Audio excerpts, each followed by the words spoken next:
मैं हूँ मोहम्मद रुमान और आज मेरा रिजल्ट डे था। मैंने वही दौड़े अलग अलग कपड़े चेंज करके बैठा हूँ पर मुझे बहुत जोर की नींद आई है।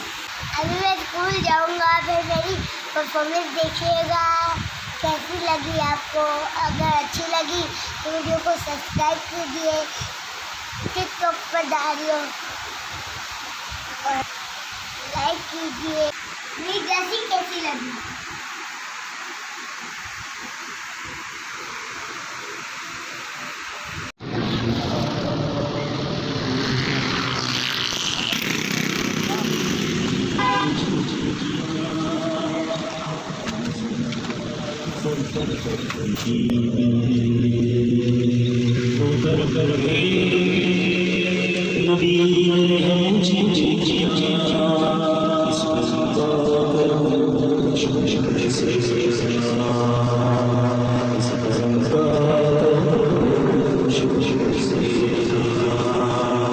जो कर मेरे नबी